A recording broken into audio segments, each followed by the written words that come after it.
So Joe is working with the actors on the front of the camera, and Darien is behind the scene doing all the logistics and she's the real power behind it and I'm everything. the mouthpiece. She's running the engine basically behind More or less. the scene. So you will obviously get inspired by all the stories that people tell you. Oh, that's another thing, is sometimes we use those New York stories and we go, that's a sketch. We can write an idea about that. You write a sketch. And then what is the process of casting? How do you cast people? What do you look in actors? What do you appreciate? What do you not appreciate? So our casting process is kind of bass-backwards. Because actors are flakes. Me included. Not all of them? Mostly all of them. Actors are flakes. And I say this as a flake myself. I have often, I remember once upon a time, I was cast in 5 shows at the same time. And I accidentally went to the wrong rehearsal one day and got fired from one of them. Yeah. Actors are the way we are for a reason. But because that is the case, I can't actually trust any of y'all to show up when they say they are going to. So if I can, and we do consider our show a showcase. It has to be equitably distributed throughout the course of. There is no one star of the show. I think it's very, very important to showcase a true ensemble in every production. I want everyone to have more or less the same amount of stage material as everybody else. So when we are casting, the number of roles you get and the size of the roles you get may be different depending on how many other people are in the room. And I can't truly know how many people are in the room. So I can't cast the show in advance. Yeah. Honestly, for as long as we've been doing this, I don't know how anybody casts a traditional show where it's like, this is a cast of 8. You are playing this role. You are playing that role. Because how do you know that those people are going to show up on the first day? I remember once I was working on a show as a fight director, and there were a cast of 4 people, and there were no understudies. Yeah, and you came home and told me this, and I was like, 4 people, no understudies, huh? Mm-hmm. Gee, I wonder how that's going to work out. Fast forward 3 weeks. It is 1 week before opening, and they are having supplemental auditions for one of the leads. I don't know how anybody does it. I don't either. So our casting process, the only things we're looking for and the only things we appreciate are, do you have a vague idea of what life in New York City is like? Which, let's face it, if you walked to the Producers Club on that block, you probably know. And are you good? Define good. Define good. Good question. I can tell, and God, I wish there were things that I've learned now that I wish I had known when I was starting out as an actor. And to my teacher's credit, they did try to teach us this because you never listened. We had exercises in school. Actually, one very interesting exercise we did in our auditions class once was, okay, students, you, and you are casting for this high budget opera production. You are casting for some indie festival thing. You are casting for a movie. And based on the requirements of the thing you are casting for, what are you going to look for in the other half of the class as they're auditioning? And after one half of the class gave auditions for the other half, we got feedback on things that they noticed. And I remember specifically there was one moment where one girl had a hole in her tights. And one of the people who was casting for a high budget production that would require a lot of polish was she went out today with a hole in her tights. That's probably not the kind of person we're looking for to cast for this role.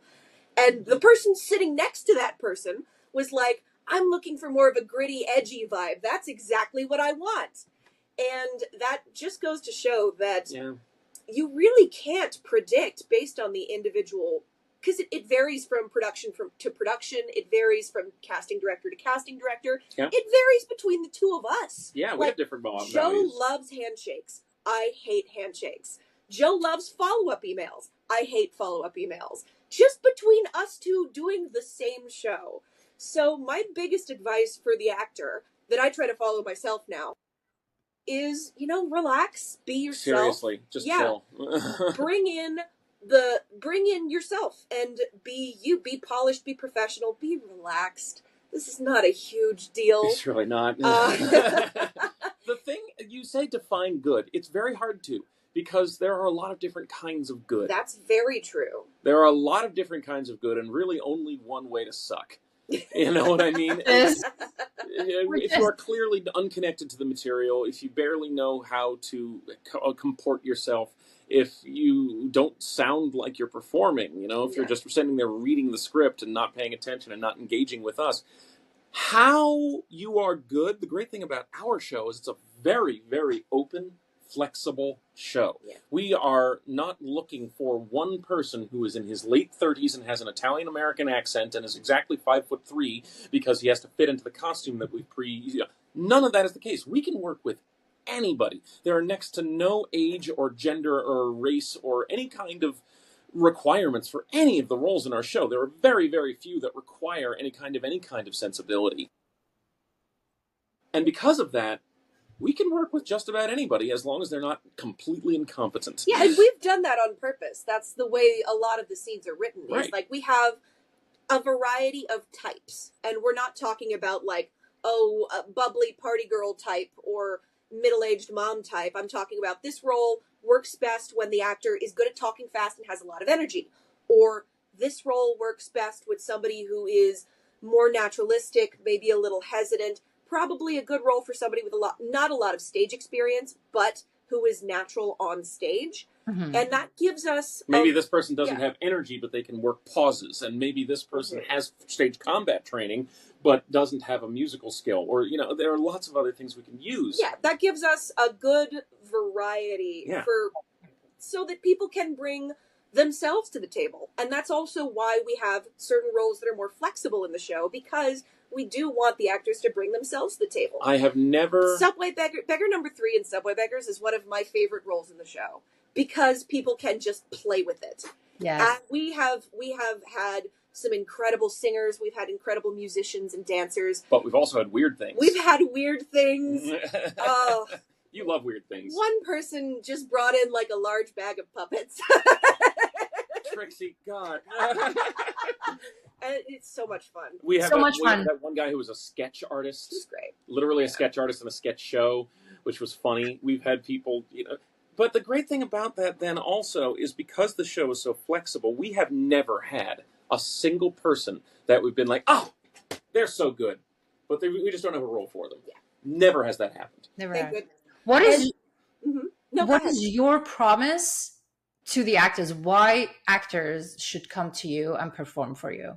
I try to give people the experience I wish I had when I was auditioning more, when I was acting more. I can't change the industry. I wish I could. There are a lot of ethical and fundamental issues with the industry that I think all actors have if they've done things for more than 2 minutes. I can't change the industry. I can't always afford to do things the way I wish I could. I wish I could afford to pay everybody a Broadway wage. Yeah. I wish I could afford to have a long rehearsal process that allows people to feel confident. I wish I could afford to invite more agents and get things, but I can at least give people an ethical, fun process that is as transparent as possible and has the betterment of everyone working within it forefront in our minds. We may not always be able to succeed at everything we wish we could do, but we can at least make a concerted effort to do it, and we can at least be ethical about it. I feel very, very strongly about that, and and I can at least make people feel welcomed. I've done a lot of podcasts, and you know, I honestly think my being openly trans helps with this, where people say I felt like my voice was heard. I've had people interview me for a plus size Pride body positivity magazines. I've had people interview me for queer representation. There's an interview on our website that is talking about being an openly trans. We've had people come to us and say, I felt like I was a valuable part of the room for the first time. We do a Pride Month show. And one of our actors, I still love this dude, who was in our first ever show, apparently drunk emailed me at 2 a.m. from a gay bar afterwards saying, it's so important to me that we were there. We were doing it on stage. We were being gay about being gay. How many themes do you have? The important context with that, and I think one of the things we can offer people is, like, they were out with, like, a group of people that they met through the show and, like, became friends and became networking partners. Right. And it's the best way to get work as an actor is to do work as an actor and meet people and meet people who are doing other things. The New York theater community is the reason New York City became the theater capital of the world in the first place. How many themes do you have in a year? Oh, God. So like many. Theme shows? Themes? Yes.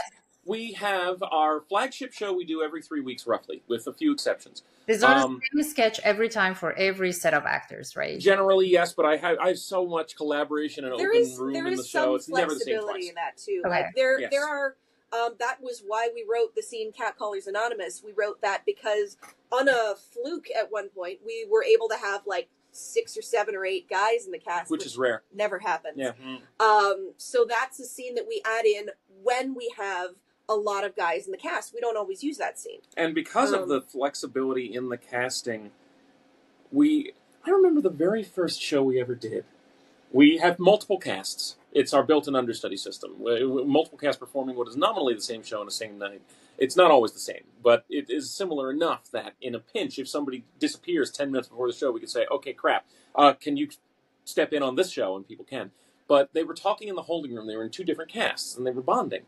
And one of them was an older woman in her 50s, and one of them was a young guy in his, like, early 20s, and she was like, yeah, I'm in the 7:45 show, and, you know, I'm an older woman, so of course I am playing the casting director and the shrink, and this 20-year-old fresh-faced, baby-faced guy says, I'm also playing the casting director and the shrink, and she's like, oh! So I'm not just because I'm an old woman, I'm caught in... No, it's not like that at all. And that collaboration also allows people to feel like they are building community. And once they get to know each other, that's when more work happens. Yeah. That's always what I like to hear, is when we run into people later and they're like, yeah, these people that I met through sketch, we're doing a film together now. Yes! Or seeing people collaborating in the alumni group. And that alumni group is really important. That's something else that we offer, is every director keeps the headshots of everyone they work with. We put y'all in touch with each other. And when they do, we've seen some people do incredible things after moving on from sketch. There are some relatively famous sketch alumni. We've had sketch alumni go on and do Broadway shows. We've had sketch alumni become intimacy directors with some pole in the. We've had sketch alumni become famous AEW wrestlers. Anthony Bowens did a sketch of New York once upon a time called Wrestling Fans in like 2017, I think. But I had my own experience with the alumni show is that I wrote a sketch. I told Joe the other day that I never wrote a sketch in my life. I have written comedy and different dramatic, well, that's also. But that sketch that I wrote that we performed turned into a movie after.